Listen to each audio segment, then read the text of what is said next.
Unfortunately, he didn't do the job for we the people. And when push came to shove, he was there for Wall Street. And his very first appointment was none other than Larry Summers, the architect of the Wall Street meltdown to start with. So let's just remember where this came from. And for those who think that we're just going to convince the DNC, the Democratic Party, to just get on the right side here, all we have to do is work a little harder. Who worked their tail off in this campaign for Bernie Sanders? Would you say you went to the mat? You went all out. There was nothing you didn't do, and you did everything right. And had the elections not been, shall we say, a little bit irregular, we would have had a very different outcome. So don't fool yourself for a minute that the DNC is going to get talked into turning to the right side of history. Because Bernie is not the first person to have been shafted by the Democratic Party. You can look at what happened to Dennis Kucinich, or what happened to Jesse Jackson, or you can go back further to the realignment movement of the 1960s and 70s. I don't know if there's anybody out there old enough to remember, but that's when the Democratic Party was going to be made into this progressive movement. But it failed, and do you know why that failed? Big money, and especially the war in Vietnam. Because if you were a critic of the war in Vietnam, you did not have the credibility to then criticize the Democratic Party. So the reform effort floundered on the war, in turn powered by the money. And if you saw the news just a couple days ago, the DNC held a debate for the candidates to lead the DNC, and not a one stood up to say they were going to change direction and get lobbyist money out. Even Barack Obama pretended to do that for a while. They wouldn't even pretend to do that. And the idea of saying no to corporate money, like the Green Party does, let's hear it for the Green Party on that account. The DNC wouldn't even entertain that notion. So for all those people out there who are waiting for the Democratic Party to wake up, don't be fooled. Fool me once, shame on you.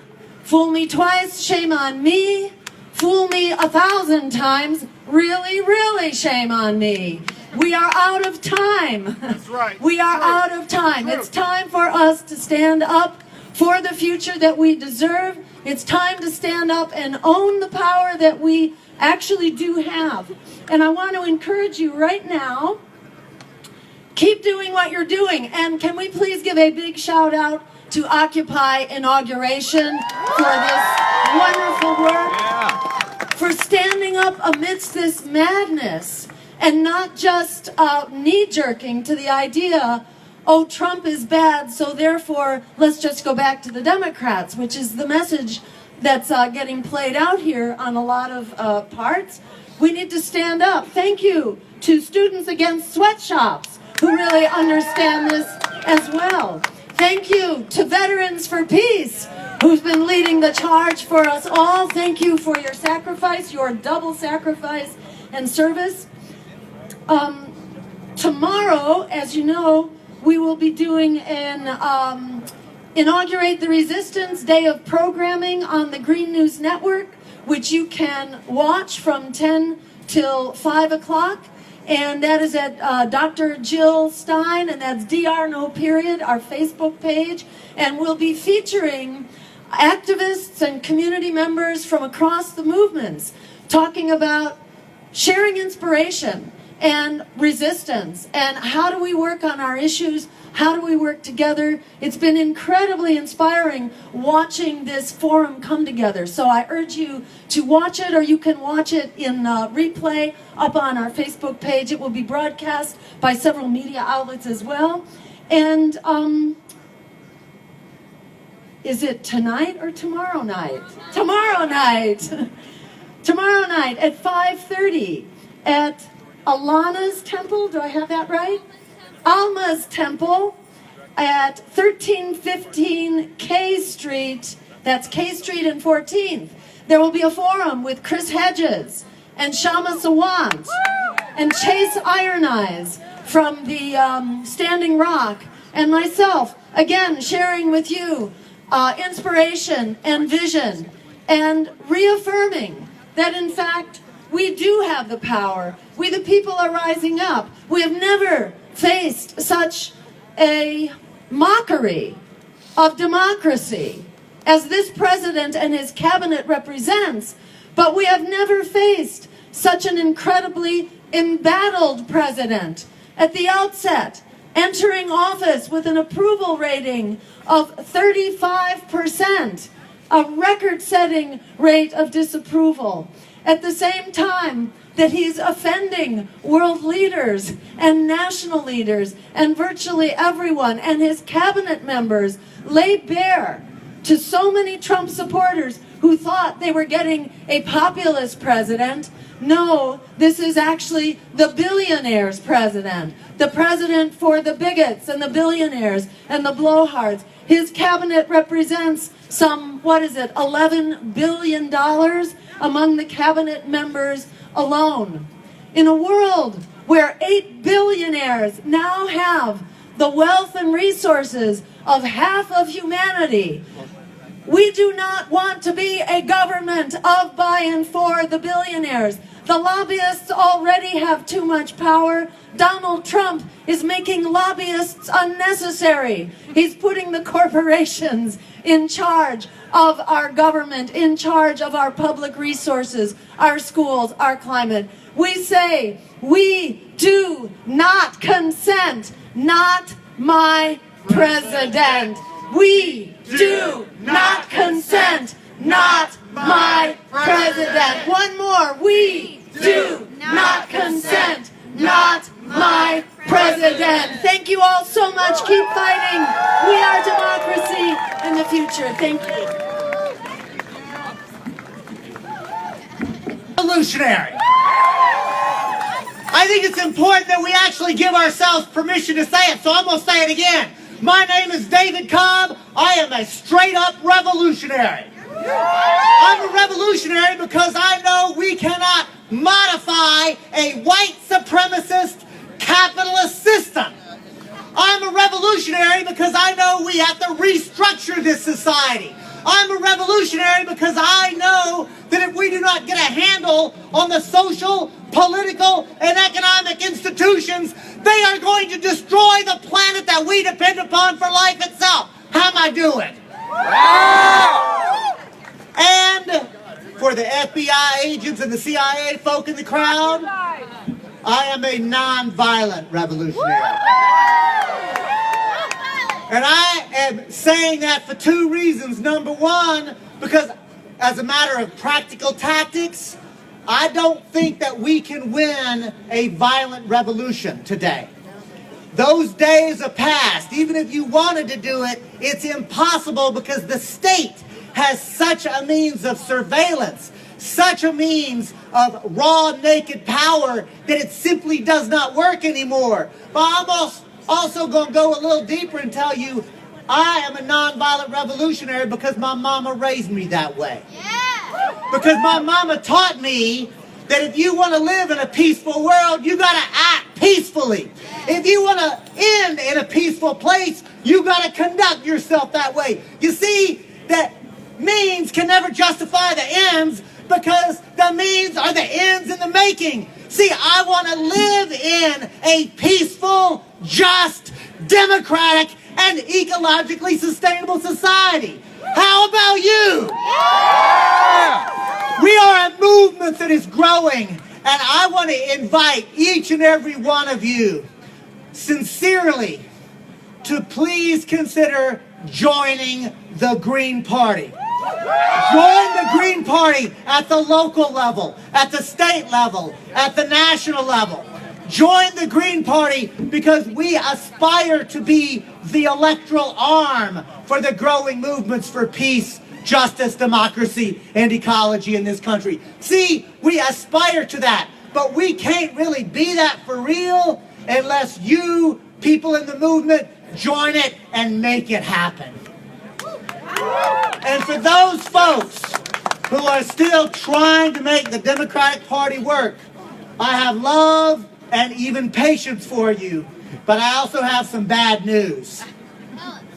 That bad news is this. See, I'm 54 years old. This ain't, as we say where I'm from, this ain't my first rodeo. I got my start in politics as a student organizer in the anti-apartheid movement at the University of Houston. Some of y'all probably part of that anti-apartheid movement too, right? And from there, I got involved in Jesse Jackson. And what's interesting is, I want to be clear, we weren't involved in elections, but it was definitely politics, because we took over the Board of Regents meeting. You know one thing I learned there? I learned that if you do what you're told you're allowed to do, and you take your little 3 minutes and get up and say your little speech in front of the Board of Regents, and then you sit down, they pat you on the head like a lap dog and do what they gonna do. But then I realized, and I was not a leader of this movement, I want to be clear. I was an active participant, but not a leader. But what I and other students at the University of Houston realized is, all of a sudden, when we started to shut shit down and tell them that the business as usual will not continue, all of a sudden they divested from the corporations doing business in South Africa. That told me something about power. We cannot allow our consent to this. We must be disruptive. Non-violently disruptive, but we've got to stop. Do not allow the system continue. But from that anti-apartheid movement, I got involved with the Jesse Jackson campaign in '84 and '88, and I learned a lot in that campaign. As a white person, for the first time in my life, straight up, I learned how to put myself under the leadership of people of color. Had never even done that before. And from the South, I'd never even seen that done before. Jesse Jackson taught me that. Jesse Jackson also taught me how to bring together labor activists and environmentalists and women's groups. It was an amazing thing. Hello, Rainbow Coalition. Right? It was an amazing thing to bring all that together. He also taught me this.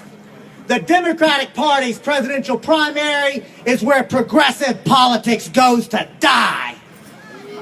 Because all the energy, excitement, enthusiasm that gets built up, it's squashed by the corporatist militarists who actually control the Democratic Party. And it doesn't stop with Jesse. There's also something for those folks who are considering the Our Revolution idea. Go into the Democratic Party and take it over. Let me just share this. So we tried that in '84 and '88. Jesse Jackson said, we got crushed. I know what let's do. Let's form an independent organization, go into the Democratic Party, take it to the left. That was called the Rainbow Coalition. Then Jerry Brown came along. Progressive uprising in the Democratic Party, crushed by the corporatist militarists who control that Democratic Party. He said, I know what let's do. Let's form an organization. Take over the Democratic Party. Take it to the left. That was called We the People. Then Dennis Kucinich came along. Rise up in the Democratic Party primary. Crushed by the, can you guess? The corporatist militarists who control the Democratic Party. He said, I know what let's do. Let's form an organization. Take over the Democratic Party. Take it to the left. That was called Progressive Democrats of America. Howard Dean did it with Democracy for America. Folks, that shit don't work. We just have to understand, if we are actually going to build a movement that's capable of transforming the social, political, and economic institutions, the recipe is easy to describe, super hard to do. And that is this. You have to have a mass movement in the streets, in the pools, in the bowling alleys, right? And you need an electoral arm that represents them at the ballot box. I submit to you, the Green Party aspires to be that.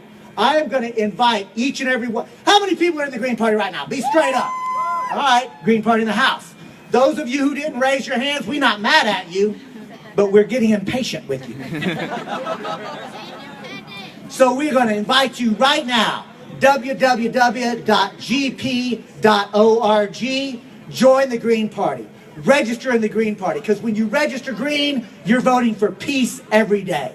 When you register green, you're voting for ecological sustainability every day. Thank you, sister. When you register green, you are joining a nonviolent revolutionary movement. I'm going to close with this. I really appreciated Jill's shout out around tomorrow night at Alma's, 14th and K. It is literally across the street from Franklin Square. I also want to say it again. So imagine this, Shama Sawant and Jill Stein together. A red-green alliance, that shit can't be stopped. I'm going to say it again. A red-green alliance cannot be stopped. Because it doesn't end there. It's Jill Stein. It's Shama Sawant. It's Chase Iron Eyes from Standing Rock. It's Chris Hedges, the Pulitzer Prize winning journalist.